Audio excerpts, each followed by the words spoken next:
Hello, my name is Andre Ibarra and I'm from late first semester and I'm going to talk about the following points: age range when teaching, lesson planning, teaching writing, teaching grammar, and my favorite theory or theories. And I'm going to start with age range. Okay, this is very important for us as teachers because we need to know who we are going to teach writing to. If they are children, teenagers or adults, because this has a big influence on how we are going to work in class. Of course, the activities are not the same for these three age ranges, and depending of the level you are teaching is how you are going to work with them or is how you are going to adapt activities. And now I'm going to talk about lesson planning, and it's one of the most important aspects here because there exist many lesson planning structures you can use, but this depends too on where you are working, because sometimes some lesson planning structures can be difficult, but if you have the opportunity to choose your own lesson plan structure is perfect because you can feel more comfortable and it will be easier to organize your classes. And I want to mention before I start with your lesson plan, it's very important to analyze your students, and age range takes place here, number of students and English level. And as you can see in the picture, how will I teach it? Do my students understand? Who am I teaching? What am I teaching? And are some important points that we need to analyze. And after this, we're going to know how organize our lesson plan. Next point to talk about is teaching writing. And we already know that it's a difficult skill to teach, and we have to know how to start teaching this skill.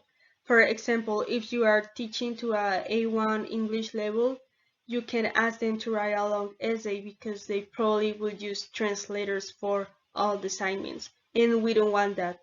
And everything is a process, and we have to respect that, and what we have to do as teachers is to look for activities.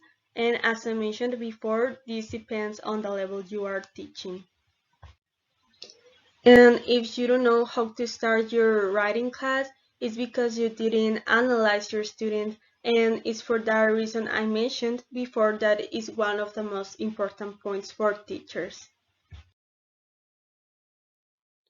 Next point is teaching grammar, and it's difficult too, but in this case there are many strategies or materials you can use to provide them.